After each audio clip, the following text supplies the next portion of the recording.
সবই সম্ভব করে দিতে পারেন। তো আমরা আসলে কখনো কখনো ভাবি নাই এটা পুরো 1 বছর, কিন্তু মামুন কিন্তু গত বছর মার্চের রোজার সময় আমরা আলাদা হয়ে গেছিলাম। সো আমরা আবার 1 বছর পরে আমরা কিন্তু আবার দুজন মামুনের প্রিন্স কাট সেলুনে আসছি আপনাদের সামনে কথা বলার জন্য, আমাদের কিছু কথা বলার জন্য, আপনাদের কিছু কথা বলার জন্য। মামুন তুমি বলো, কি বলবা বলো দেখি। সবাইকে ধন্যবাদ আসার জন্য। সবাইকে আমন্ত্রণ করেছিলাম আমার প্রিন্স কাট সেলুনে যে আজকে একটা সংবাদ সম্মেলন করব। কারণ হচ্ছে আমার জীবনের অনেক বড় একটা অধ্যায় হচ্ছে লেলা অ্যান্ড লেলার সাথে হচ্ছে যে যে ঝামেলাগুলো হয়েছে আমার আপনারা সবাই অবগত আছেন অবশ্য। মামলা মোকদ্দমা এবং ইতিমধ্যে একটা জেলও খেটে আসছি, জেল থেকে ঘুরেও আসছি। সো অনেক এক্সপিরিয়েন্স হয়ে গেছে জীবনের। সো এখনো মামলাগুলো চলমান আছে। এই মামলাগুলো নিয়েই হচ্ছে আমাদের কথাবার্তা আবার নতুন করে শুরু করা। এই মামলাগুলো শেষ করতে হবে, কারণ আমাদের মধ্যে যে একটা সমস্যা ছিল এই সমস্যাগুলো আমরা নিজেদের মধ্যে সবকিছু সলভ করে নিয়েছি। আমরা ওর এক চাহিদা হচ্ছে, ওকে আমি জিজ্ঞাসা করলাম যে তোমার চাহিদা কি বলো। ও বললো যে তুমি সরি বলবা, তাইলে আমার চাহিদা শেষ। আমি তারপর সেটা না, আমি বলেছি তুমি নিজ থেকে তোমার রিয়েলাইজেশন হবে, তোমার উপলব্ধি হবে যে তুমি আমার সাথে দুটো ভুল কাজ করেছো এবং সেই দুটো ভুলের জন্য তোমার আসলে এই আজকের এই একটু খারাপ পজিশন। তো ও সেটা রিয়েলাইজ করেছো কি করেছে যে ও রিয়েলাইজ না করলেও আমি রিয়েলাইজ করছি। কারণ হচ্ছে আবার কি ডাইরেক্ট বলো হ্যাঁ না হলে না। তুমি এখন কি ঝগড়া করবো আমার সাথে? লাঠিটা আনছো ভাইয়া? আমি তো নিজেই লাঠি। যাই হোক, আমরা গতকালকে একটা লাইভ করছি, আপনারা দেখছেন লাইভে হয়তো বা আমরা অনেক কথাই বলছি, অনেক খুনসুটি করছি, এখনো দুষ্টামি করতেছি। আর আমাদের অনেক কথাই যদি ভুল হয়ে থাকে আপনারা অবশ্যই ক্ষমা সুন্দর দৃষ্টিতে দেখবেন। অনেক সম্মানিত মানুষরা আপনারা আছেন, আবার অনেক সম্মানিত মানুষরা এই ভিডিওটা দেখবেন। সো লেলা যে কেসগুলো করেছিল আমার বিরুদ্ধে, আমার অনেক হ্যাসেল হচ্ছিল, আমার জীবনে চলাফেরার অনেক মানে সমস্যার সম্মুখীন হচ্ছিলাম। যেমন লাইফটা লিড করতে পারতেছিলাম না, বিজনেস করতে পারতেছিলাম না, কন্টেন্ট ক্রিয়েশন করতে পারতেছিলাম না, ফ্যামিলি দেখতে পারতেছিলাম, সবকিছুর মাঝখানে আবার একটা সময় হচ্ছে যে কাঠ গড়ায় যে দৌড়াদৌড়ি করতে হচ্ছে, আদালতে দৌড়াদৌড়ি করতে হচ্ছে। তারপর ওকে আমি বললাম যে আসলে বিষয়টা কিন্তু সলভ করা যায়। ও নিজেও রিয়েলাইজ করছে যে আসলে মামুন অনেক বেশি শাস্তি, কি তুমি কি এটা রিয়েলাইজ করছো যে অনেক বেশি শাস্তি দিয়ে ফেলছো আমাকে? না, দেখছো কম হয়ে গেছে, শাস্তি কম হয়ে গেছে। ঠিক আছে, তাহলে আরো শাস্তি দাও, আর কি করবা বলো তারপর। হ্যাঁ না, আগে বলো, এটা ক্লিয়ার করে নাও, শেষ করি, ধাপে ধাপে শেষ করি। লাইন শেষ করো তারপর। আচ্ছা, লেলা গতকালকে বলো যে হ্যাঁ আমি রিয়েলাইজ করছি যে মামুনকে অনেক বেশি শাস্তি দেওয়া হয়ে গেছে, যতটুকু দরকার ছিল তার চেয়ে বেশি শাস্তি দিয়ে ফেলছি, এখন ওভার অনেক শাস্তি হয়েছে। সো এখন হচ্ছে আমার কথা হচ্ছে যে যদি নিজেদের মধ্যে সবকিছু সর্ট আউট করা যায় তাহলে আমরা কেন, ওরও কিন্তু একটা ফ্যামিলি আছে, ওরও কাজ আছে, ও জব করে, সো ওরও কিন্তু সময় দিতে হয় ওর ব্যক্তিগত জীবনে। সো ওরও কিন্তু যেতে হয় ডেটে, কোর্টে দৌড়াদৌড়ি করতে হয়, ওরও একটা হ্যাসেল, আমারও একটা হ্যাসেল, আমারও কোর্টে দৌড়াদৌড়ি করতে হয়। সো আমার ওর কাছে রিকোয়েস্ট ছিল যে তোমারও এই মামলাটা শেষ করে ফেলে আমরা তুমি এটা আপোষ করে ফেলো, আমাদের মধ্যে নিজেরা সর্ট আউট করে ফেলি, নিজেরা যেভাবে সমাধান করা যায়। সো গতকাল রাতে আমরা এটা সমাধান করলাম। মাসুদ ভাইয়ের বার্থডে ছিল গতকালকে, মাসুদ ভাইকে স্পেশালি থ্যাঙ্কস। মাসুদ ভাই থেকে এই জিনিসটা সলভ করলো, মাসুদ ভাই কথা বলে দিল, আমাদের মাঝখানে সবকিছু বলে দিল। তারপর আমরা কথা বললাম, ও বললো যে ঠিক আছে তুমি সরি বলবা, তুমি রিয়েলাইজ করছো যেহেতু তুমি সরি বলো, তাহলেই হলো, আমার আর কিছু লাগবে না, আমি মামলা তুলে ফেলতেছি। তুমি কি আসলে রিয়েলাইজ করেছো? হ্যাঁ আমি রিয়েলাইজ করেছি যে অবশ্যই এক হাতে তালি বাজে না, আমি কিছু একটা ভুল করেছি, এই জন্য তুমি কষ্ট পেয়েছো, তাই তুমি আমাকে আমার বিরুদ্ধে মামলা করেছো, আমাকে কষ্ট দিয়েছো। আর তোমার সাথে আসল কষ্টটা তো তুমি কষ্ট দিয়েছো, সেটা রিয়েলাইজ হয়েছে তো না? হ্যাঁ রিয়েলাইজ হয়েছে, তোমাকে কষ্ট দিয়েছি, আর তুমি রিয়েলাইজ করেছো তুমি যে আমাকে কতটা কষ্ট দিয়েছো, তুমি যে দ্বিগুণ কষ্ট দিয়েছো সেটা কি রিয়েলাইজ করেছো তুমি? আচ্ছা ও শেষ করো। আচ্ছা যাই হোক, একজন একজন করে শেষ করি, তারপর আরো যদি প্রশ্ন থাকে আপনাদের আপনারা করতে পারেন, কোনো সমস্যা নেই, আমি প্রশ্নের উত্তর দিতে পারবো। আর আজকে আপনারা সবাই না, ও শেষ করুক, আমি বলি তারপরে। জি বলেন। না, কোশ্চেন পরে। আচ্ছা কোশ্চেনে পরে যাই। আমরা এখন হচ্ছে কেসটা নিয়ে আমরা মিউচুয়ালি আন্ডারস্ট্যান্ডিং এর মধ্যে চলে আসছি। আমরা কেসটা খুব শীঘ্রই মানে আইন প্রক্রিয়া যেটা আছে প্রক্রিয়ায় আমরা এটা শেষ করব। কেসটা শেষ হয়ে গেলে আলহামদুলিল্লাহ আমরা আমাদের নর্মাল লাইফটাই আবার ফিরে আসব। আর আমাদের কন্টেন্ট ইনশাল্লাহ আগামীতে দেখতেও পারবেন, আপনারা দেখতে পারবেন ইনশাল্লাহ, ভালো কিছু আসবে। আচ্ছা কোশ্চেন পরে আমি বলি। সো যেটা হয়েছে যে আপনারা তো সবাই জানেন মামুন আসলে বেশি ফোকাস করলো মামলাটার দিকে, বাট আমি বেশি ফোকাস করব হচ্ছে যে মামলার রুট কজটা। মামলা কখন হয়? যখন আসলে কোনো একটা অপরাধ সংঘটিত হয় বা কোনো একটা ক্রাইম, কোনো একটা দোষ, কোনো একটা ত্রুটি সংঘটিত হয় ইচ্ছাকৃতভাবে, তখনই কিন্তু একটা মামলা হয়ে যায়। তো মামুন আমাকে কষ্ট দিয়েছে, মামুন আমাকে অনেক বেশি কষ্ট দিয়েছে, কষ্টের মধ্যে রেখেছিল সারা 4 বছর ভালোবাসার পরে। তো সেটার জন্য কিন্তু আসলে মামলাগুলো চলে আসছিল। তো একটা স্টেজে 1 বছর পরে যখন মামুন আমাকে বলল যে না, ও আসলে রিয়েলাইজ করেছে যে আমাকে কষ্ট দেওয়া হয়েছে, তাই না? হ্যাঁ বলো। হ্যাঁ, তারপর বলো। হ্যাঁ, ও রিয়েলাইজ করেছে যে আমাকে কষ্ট দিয়েছে এবং ও সরি বলেছে আমাকে। ও আমাকে মাসুদ ভাইয়ার সামনে সরি বলেছে। মাসুদ ভাইয়ের সামনে না, আমি এখনো বলছি, আমি যদি আমার কোনো কথায় বা আমার কোনো কাজকর্ম যদি লেলা কষ্ট পেয়ে থাকে, আমি লেলার কাছে দুঃখিত। লেলা, তুমি আমাকে ক্ষমা সুন্দর দৃষ্টিতে দেখো। আর হচ্ছে আমি এখন তুমি পরেরটা বলো আগে। আমার কথা হচ্ছে যে আল্লাহ তাআলাই ক্ষমা করে দেন আমরা যত রকম অপরাধ তো তুমি করি না আগে কেন। ক্ষমাটা চাও না এখন? তো মামুন তো আমার ভালোবাসার মানুষ। ও যদি আমার কাছে সরি বলে, এটা তো আমি সবসময় আপনাদেরকে বলে এসেছি যে ও সরি বললেই ওর জন্য মাফ, আর কিছু লাগবে না, আমি আর কিছুই চাই না। ওর সরিটাই এনাফ, ওর রিয়েলাইজেশনটা এনাফ। এবং ওর জন্য আমি আরেকটা বলেছিলাম যে ও পৃথিবীর আর কারোর সাথেই এরকম কষ্ট দিতে পারবে না, আমাকে যেরকম কষ্ট দিয়েছে। এটাও সে রাজি হয়েছে না? তো যেহেতু আমাদের দুজনের মধ্যে একটা মিউচুয়াল আন্ডারস্ট্যান্ডিং হয়ে গেছে এবং ও রিয়েলাইজ করেছে, কেউ যখন অপরাধ করে সে যখন বুঝতে পারে যে আমি অপরাধটা করেছি এবং এটা ভুল হয়েছে, আমি নিজেকে শুধরে নিব, তখন তাকে শুধরে দেওয়ার সুযোগ দেওয়া উচিত। এবং সেই সুযোগটা আমি মামুনকে সারা জীবনের জন্য দিয়ে দিচ্ছি আজকে। থ্যাংক ইউ সো মাচ লাইলাকে আমাকে আবার একটা চান্স দেওয়ার জন্য। আমার এই জীবন থেকে যে কষ্টগুলো ছিল এগুলো তুলে নিবে বলেছে, এখনো তুলে নিবে যেহেতু বলেছে, ইনশাল্লাহ তুলে নিবে। হ্যাঁ, এটাই আমার জন্য অনেক বড় একটা পাওয়া। এটাই আমার চাওয়া ছিল ওর কাছে, আর কোনো কিছু চাওয়া নেই। ওর কাছে চাওয়া ছিল যে 2টা কেস যেন উইথড্র করে ফেলে, এন্ড ও এগ্রি করছে যে ও উইথড্র করবে। থ্যাংক ইউ সো মাচ লাইলাকে। আর আমি কিন্তু আমাকে সরি বলছি, তুমি কিন্তু এখন সরি বলো নাই আমাকে। আচ্ছা, আমি মামুনকেও সরি বলছি, কারণ আমি আমার কথা হচ্ছে যে মামুন যদি আমার কথায় ঠিক না হতে পারে, তুমি এত কথা পেঁচাও কেন? আমার কথা হচ্ছে মামুন যদি সোজা কথায় ঠিক না হয়, তাহলে ওকে একেবারে দেওয়ালে পিঠ ঠেকায় ঠিক করতে হবে। তো দেওয়ালে পিঠ থেকে ও কিন্তু ঠিক হয়ে গেছে। তুমি দেয়াল শুধু ঠেকাও না, দেয়াল ভেঙে ফেলছো, দেয়াল ভেঙে একবারে ফাঁকার মধ্যে সরাই দিছো। ওই নামে ডাকেন না। আচ্ছা, আমরা কিন্তু সরি টপিকটা কিন্তু আবার অ্যাভয়েড করে গেছি। তো মামুনে কিন্তু দেওয়ালে পিঠ থেকে যে কিন্তু সে রিয়েলাইজ করেছে এবং সে সরি হয়েছে। সো আমাদের দুজনের ব্যাপারটা কিন্তু এখানেই শেষ। আমরা দুজনকে সরি বলেছি, দুজনের যেসব ওর কমপ্লিমেন্ট থাকবে ছিল সেগুলো আমরা উইথড্র করেছি। এবং আমি বলেছি মামলা রিলেটেড যেগুলো যেভাবে যত দ্রুত ক্লোজ করা যায়, যেহেতু আমি তাকে প্রমিস করেছি, আমি সেটা করে দিব। এবং সেও আমাকে প্রমিস করেছে যে সে আমার প্রতি সরি, সে নিজের প্রতি অনুতপ্ত এবং সে কারোর সাথেই আর এরকম করবে না। এখন তুমিও সরি বলো। বলছি তো বাবু। না, সুন্দরভাবে। আচ্ছা বাবু, আমি সরি। তুমি এত কমপ্লিকেটেড করো কেন? হ্যাঁ, সরি কেন সরি সেগুলো বলো, ডিটেইল বলে বলো একটু। আমিও যেহেতু ডিটেইলি সরি বলছি, তুমিও ডিটেইলি সরি বলো। বলো। আচ্ছা বাবু, আমি তোমাকে কষ্ট দেওয়ার জন্য আমি অনেক সরি। কি করার জন্য সরি? কি প্যারা দেওয়ার জন্য? অনেক প্যারা দিয়েছি ওকে। তুমি তো বলনি আমাকে মারছো। আচ্ছা, আমিও বলছি। এখন প্রশ্ন না, এখন হচ্ছে আমাদের ভাই আগে কথা। আচ্ছা ভাই, আমাদের এত সময় নাই, তো আমাদের ইফতারের সময় হয়ে যাবে। আমরা ইফতার আপনাদের জন্য আয়োজন করছি, সমস্যা নেই, আপনারা টেনশন নিয়েন না, আপনাদের সবার ইফতারের ব্যবস্থা করছি।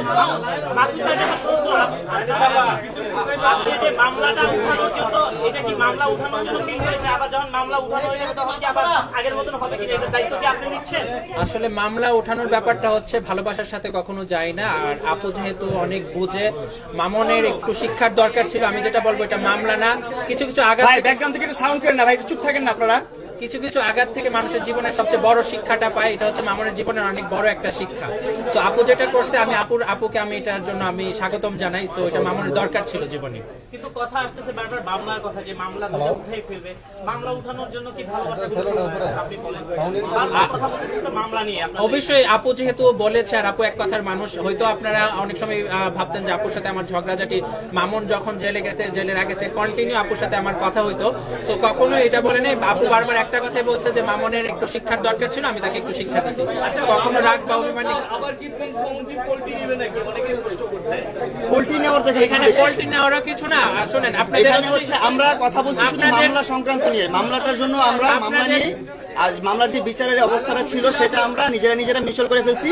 সেটা তুমি বলো এটা।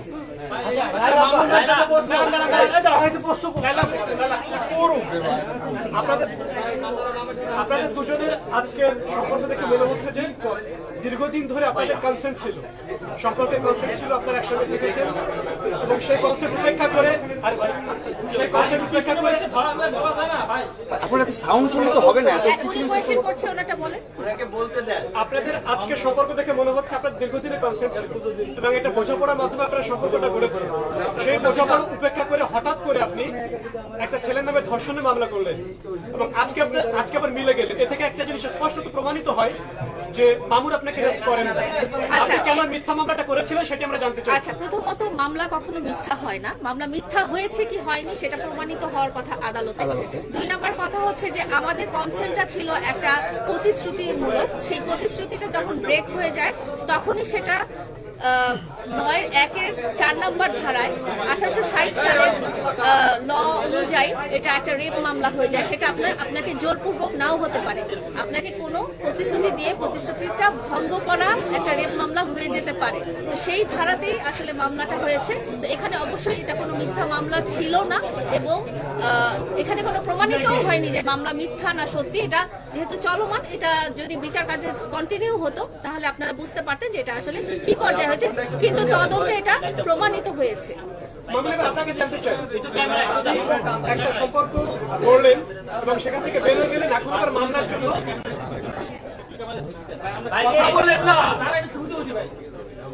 আচ্ছা আপনি লাইলা এবং মামুনকে ভাইয়া বলেন। অমৃত শেষ করেন। মামুন, এখন আপনার কথা থেকে আমরা এটাও বুঝতে পারছি যে আপনি মামলার চাপে, মামলার প্রেসারে আপনি আপনার স্বাভাবিক জীবনযাপন করতে পারছেন না, সেখান থেকে আবার এক হচ্ছেন। আমরা ওই একই প্রশ্নটাই করতে চাই, এই মামলাগুলো উঠে গেলে আবার আপনারা একটা ধরনের সমস্যা ক্রিয়েট করবেন কিংবা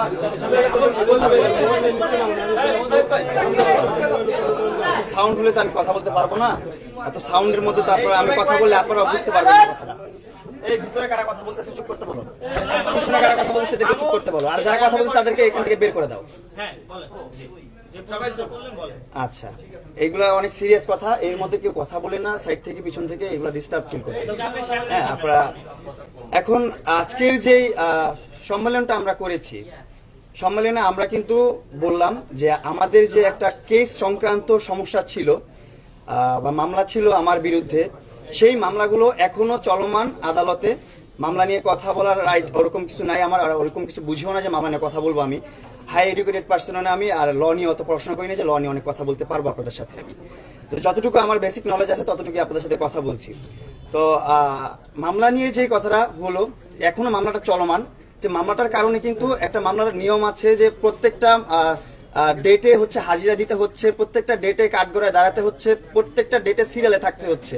একটা ওইখানে আদালত খুব খারাপ একটা জায়গা। আমি দোয়া করি যে মানুষ মানে আমার শত্রু যেন একটা মামলা না খায়, আমার শত্রু যেন বিপদে না পড়ে, আমি এই দোয়া করি। কারণ ওইখানে কত ধরনের মানুষ আছে আপনারা গেলে বুঝতে পারবেন। ওইখানে দুনিয়ার যত খারাপ মানুষ আছে সবই তো ওইখানে যে সব আসামিদেরকে ধরে নিয়ে যাচ্ছে, এগুলো দেখতে হচ্ছে। এগুলো তো মানে ভালো এক্সপিরিয়েন্স না, এগুলো খারাপ এক্সপিরিয়েন্স, এগুলো জীবনের খারাপ ইম্প্যাক্ট চলে আসে। সো ওইখানে ওই ক্ষেত্রে বললাম যে আদালত ভালো জায়গা না, ওই জায়গায় ভালো মানুষ বেশি দিন থাকতে পারবে না।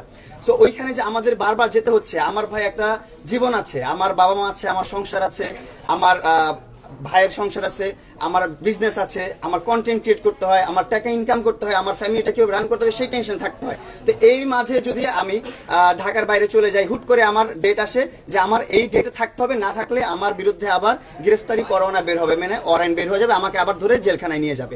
সো তখন কি হবে, আমার ফ্যামিলির উপর একটা অনেক বড় একটা প্রেশার চলে আসবে, অনেক বড় একটা চাপ চলে আসবে। সো এই জিনিসগুলো কিন্তু একটা ভয় সবসময় আতঙ্ক কাজ করে। আমি কোথাও ঘুরতে পারতেছি না, কোথাও যেতে পারতেছি না, আমি বিজনেসের জন্য বাংলাদেশের বাইরেও যেতে পারতেছি না এই মামলাগুলোর কারণে। সো এইগুলা কিন্তু আমাদের পার্সোনাল জীবনটা কিন্তু অনেক ডিফিকাল্ট করে দিচ্ছে।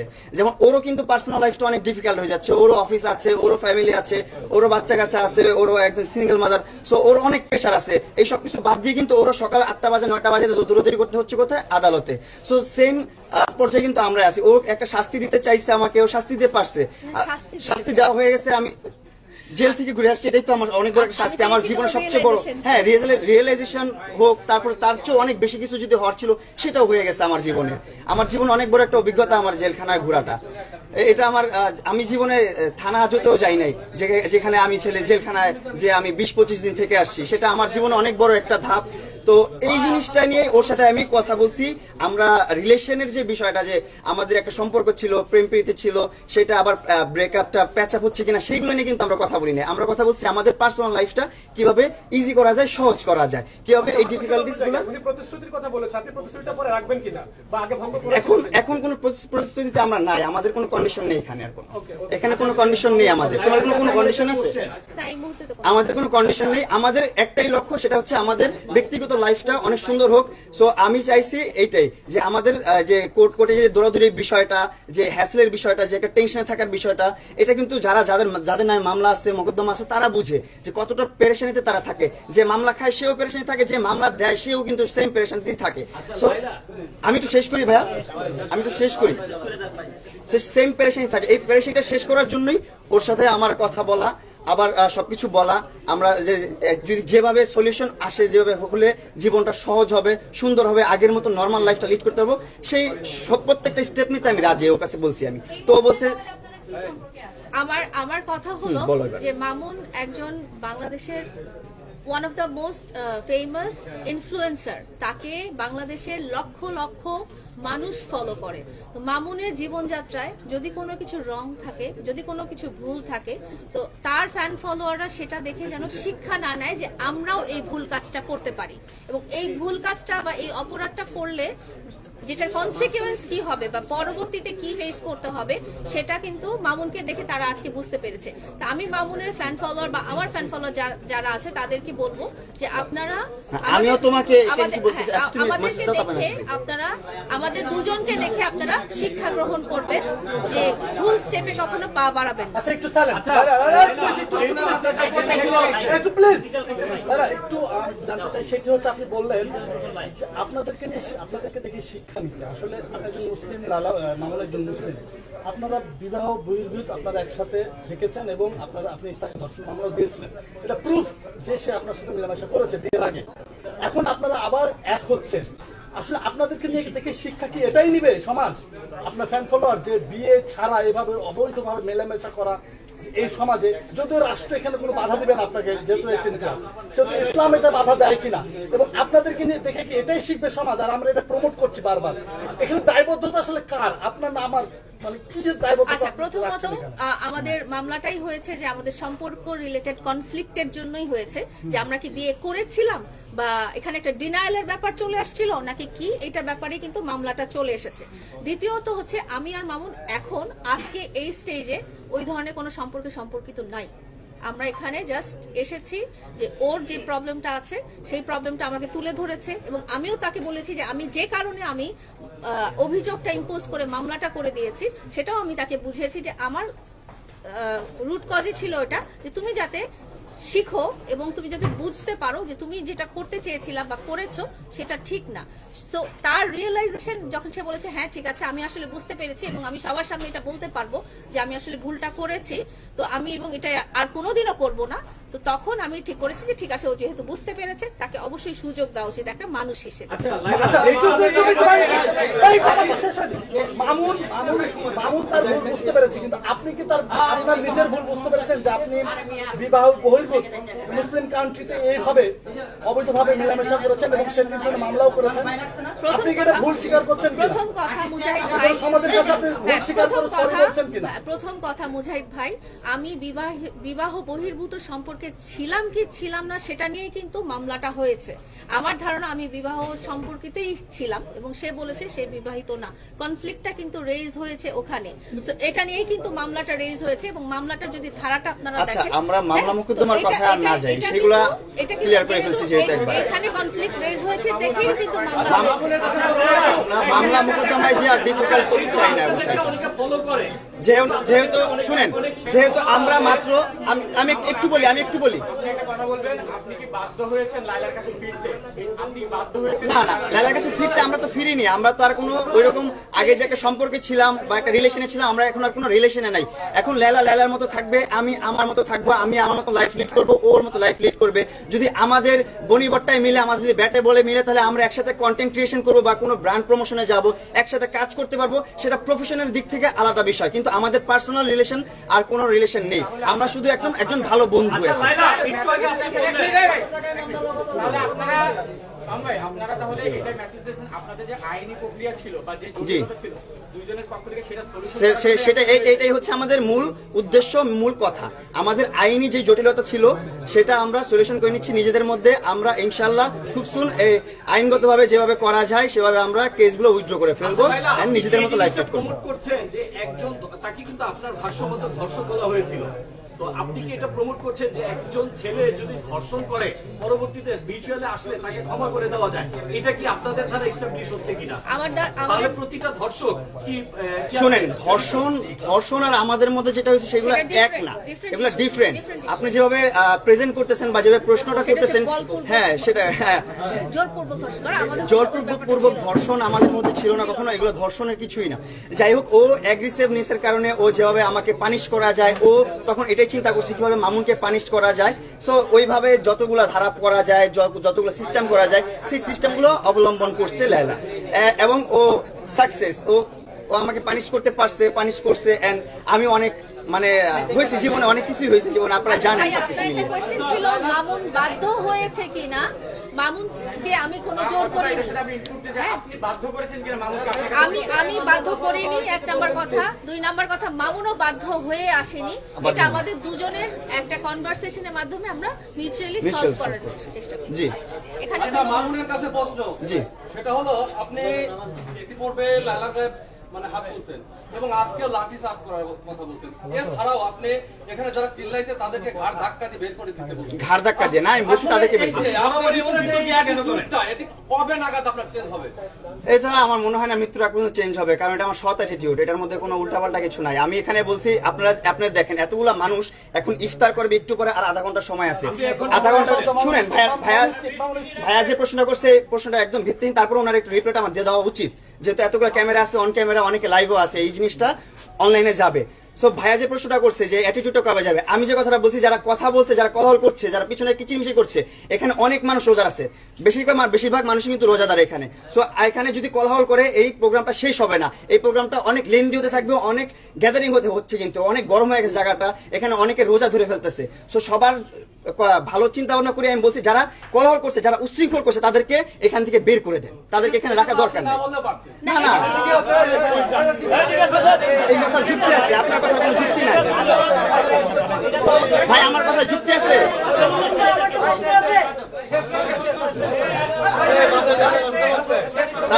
তারপর বলেন। অনেকে বলছে মামুনে বিএমডব্লিউ কেনার পর তেল কেনার টাকা নাই, যেই কারণে আবার লায়লার সাথে তেল কেনার জন্য একত্র হলো, এটা কি সত্য না মিথ্যা? এটা এখন এটা এক একজনের ব্যক্তিগত প্রশ্ন হতে পারে, এটা মানুষের পয়েন্ট অফ ভিউ হতে পারে। এখন একটা এক্সাম্পল হচ্ছে, আপনি যখন প্যান্ট বানাবেন, সুসো করা জায়গা কিন্তু বানাই প্যান্ট বানাবেন। আমি যেহেতু গাড়ি কিনছি, তেল ভরার ওইরকম ক্যাপাবিলিটি রেখেই আমি গাড়ি কিনছি।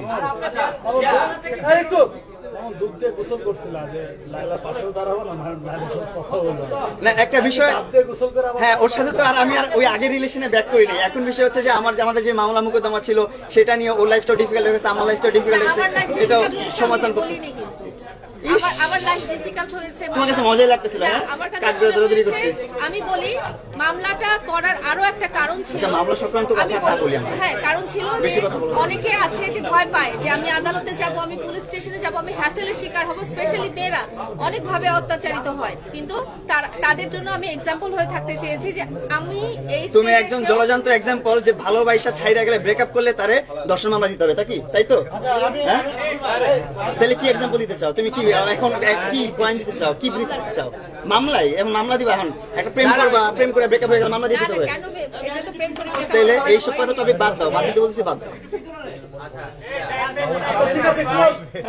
বলো ভাই, কি বলো বলেন ভাই। আমরা সবাই ইফতার করবো একসাথে ভাই, সবাই আস্তে ধীরে একটু সবাই কিন্তু রোজা রাখছে, বেশি কথা আমিও বলতে পারবো না, আপনারাও অনেক কথা বলতে পারবেন না ভাই। লাস্টবারে আপনি একটা ইন্টারভিউতে জি। বলেছেন যে লাইলার আসলে দুইটা স্বামী নিয়ে বসবাস করে, মানে এরকম একটা বসবাস করে এটা বলি নাই, ও দুইবার বিবাহিত সেটা বলছিলাম, এন্ড ডিভোর্স হয়েছে দুইটা সেটা বলছিলাম, Divorce এর কথা তো বলো না। বলি নাই? আচ্ছা, দুইটা বিয়ে করছে, দুইটা ডিভোর্স হয়েছে, বলে দিচ্ছি শেষ। কি কি বলতে হবে বলেন, কি কি বলতে হবে? আমি আমার লেখা দ্বারা আমি সব বলবো, কোনো সমস্যা নেই আমার। এক হাজবেন্ড নিয়ে দুই তুমি বলো তো, কি কি বলো, তুমি খুশি হবা? তোমার খুশির জন্য আমার যা যা করতে হবে সবই করবো, কিছু লাগবে? এই ঝাড়টা খুলে দিব তোমাকে এখন মাথায়, তুমি এটা মাথায় নিতে পারবা না। গোসল করার পরে বলেছেন যে আমি আর লাইলার কাছে যাব না, তাহলে তা আমি তো লেলার কাছে যাই নাই, লেলাকে আমার কাছে নিয়ে আসছি। এটা আমার প্রিন্স কাট সেলুন ব্রো, আমার প্লেস, এটা আমার প্রতিষ্ঠান, এখানে নিয়ে আসছি, আমি ওর প্রতিষ্ঠানে যাই নাই। হ্যাঁ, ওরে নিয়ে আসছি। আমার প্রশ্ন আছে, আর হলো আপনি বলেছেন যে নকল কাবিন দিয়ে 2 বছর আমার সাথে মানুষ সংসার করছে, এই নকল কাবিনটা দিয়ে কিভাবে সংসার করছে এটার উত্তর চাই। ভাই সাইলেন্ট আসল উত্তর চাই। আপনারা যেভাবে দেখেছেন ওইভাবেই করেছেন। এইগুলা খুব ভিতরের গল্প ভাই, অনেক মারপেচ আছে এগুলোর মধ্যে। এখন এগুলো আবার যদি টানতে যাই তাহলে আবার মামলাগুলো অনেক ডিফিকাল্ট হয়ে যাবে। আমি চাই মামলাগুলো শেষ হয়ে যাক, আমাদের মামলাগুলো আইনি প্রক্রিয়াতেই শেষ হয়ে যাক, আমরা আমাদের নর্মাল লাইফে ব্যাক করি। ওর মতন কাজ করুক, কন্টেন্ট ক্রিয়েট করুক, ওর জব করে ওইখানে যাক, আমি আমার মতন বিজনেস করি, কন্টেন্ট করি, ঘোরাফেরা করি। এই আবার যদি আমাদের যদি ব্যাটে বলে মিলে, যেটা বললাম, আমাদের কন্টেন্ট দেখতেও পারেন আপনারা ইনশাআল্লাহ। আপনার শিষ্যত্ব বলছে যে আপনি এখনো লাইলাকে অনেক ভাই, আপনি যখন একটা কুকুর পালবেন, সেই কুকুরের প্রতিও আপনার একটা সফট কর্নার থাকবে। 4 বছর পাললেও আমাদের একটা কুকুর মারা গেছে টিঙ্কু, যেটাকে আমি 3 বছর 4 বছর পালছি, ওইটাকে আমি গতকালকেও স্বপ্নে দেখছি। সো ভালোবাসা কিন্তু থাকে ভাই, ভালোবাসা থাকে, এটা কিন্তু চলে যায় না একবারে। একটু ঘৃণা আছে বা কষ্ট পাওয়ার কারণে কিন্তু ভালোবাসাটা আড়াল হয়ে যায়। ওদের ভালোবাসার কথা জিজ্ঞাসা আচ্ছা, তাহলে আমি একটু ভালোবাসা যেহেতু আছে কথা বললেন, তাহলে আমি জানতে চাইবো আমরা শেষ করি ভাই, শেষ করি। জেলখানায় বসে লাইলার কথা মনে করেছেন? সেকেন্ডে মনে করছি যে ও আমার মামলা করছে। আরেক ভাই কোশ্চেন করেন, আরেক ভাই question এ তোর এটা রে মনে জেলে বসে বা লাইলার কথা মনে করছেন? আইয়া জনিবের কাছে আছে। আচ্ছা লাইলা, ওই বল আরিফ ভাই কি বলে? আমি বলছি মামুনকে, এই যে লালা, মামুনকে বলছি জেলখানায় বসে আপনার কথা মনে পড়ছে কিনা লাইলা? মামুন ভাই, এটা জেলাসির কি আছে? এটা লেলার রূপ এত সুন্দর, ওর রূপ যৌবন এত সুন্দর যে হাঁটু কইছে কেন পছন্দ করে। আচ্ছা লাইলা, আমাদের লাইভে একজন আপনাকে তিতা বেহায়া বলেছে, এই ব্যাপারে আপনি কি বলবেন? ভালোবাসার ক্ষেত্রে তিতা ভাই আর হচ্ছে খারাপ কিছু হলো এটাও। ভালোবাসার ক্ষেত্রে মানুষ নির্লজ্জ হতে পারে, বেহায়া হতে পারে, ভালোই তো বসছে। আমরা ইদানিং সোশ্যাল মিডিয়া দেখতে পাচ্ছি আপনার নতুন একটা নাগরিক আসছে, তার আসছে এখন দুজনকে কিভাবে হ্যান্ডেল করবেন? দুজনে কি মেহনত করে? আরে আজব তো, আমি তো বললাম ওর সাথে পার্সোনাল রিলেশন নাই আর সোশ্যাল আমার। মিডিয়াতে যাকে দেখছেন ও আমার কোলাবোরেশন পার্টনার, ও এখানেই আছে, এখানেই আছে, খুঁজে বের করেন, এখানেই আছে, ও আমার কোলাবোরেশন পার্টনার, খুঁজে বের করেন। মামুন আমার পার্সোনাল নায়ক, কোশ্চেনটা হচ্ছে ব্যক্তিগত নায়ক। আপনি একজন হয়ে দুজনকে কিভাবে হ্যান্ডেল করবেন? না, আমি তো হ্যান্ডেল করার কথা না, নায়কের জায়গায় নায়ক আর জীবন সঙ্গীর জায়গায় জীবন সঙ্গী। আচ্ছা, সবাই তো প্রশ্ন করছে, আমি একটা প্রশ্ন করি। আপনি প্রায় সময় দেখা যেত যে আপনি পাশে একজনকে বসে মানুষকে অবস্থায় গালাগালি করতে, সেটা আপনি শুনছেন। আমাদের কখনো এই জিনিসটা দেখে যায়। এখন কি কন্টিনিউ সামনের দিকে এই জিনিসটা করবেন? ওকে গালাগালি করার ব্যাপারটা না, আর করবো না, ও করবে না, আমরা দুজনেই করবো না। আজকে এই প্রেস কনফারেন্সের মাধ্যমে আমরা আমাদের প্রিভিয়াস যত কনফ্লিক্ট ছিল দুজনের মাধ্যমে সেটা আমরা এন্ড করে দিচ্ছি। প্রিভিয়াস কোনো কথা এই কনফারেন্সের এখন পরে থেকে আর আসবে না। হ্যাঁ সুন্দরভাবে ডিক্লেয়ার করতেছি যে আমাদের এখন সুন্দর একটা রিলেশন আছে। ওর মতো থাকছে, আমি আমার মতো থাকছি, ওর বাসায় থাকছে, আমি আমার বাসায় থাকছি, আমি আমার মতন বিজনেস করছি, ওর মতন জব করছে, প্লাস আমাদের মতন আমরা করে কন্টেন্ট ক্রিয়েশন করব, ব্যাটে বলে মিলে গেলে আমরা একসাথে কন্টেন্ট করব, ব্র্যান্ড প্রমোশন করব, শপ ওপেনিং করব, সবকিছুই করব, প্রফেশনাল কাজ প্রফেশনাল জায়গায় থাকবে। লাস্ট কোশ্চেন, আপনারা আজকে যে ঘটনাটা ঘটালেন সেটা আপনাদের পূর্ব পরিকল্পিত ছিল এবং আপনার না, এটা একদমই একটু বলি, আপনার প্রিন্স কাট সেলুনের প্রমোশনের জন্য আপনি বারবার ওই কর্নার থেকে সেলুনের সামনে নিয়ে আসতেছেন, এক।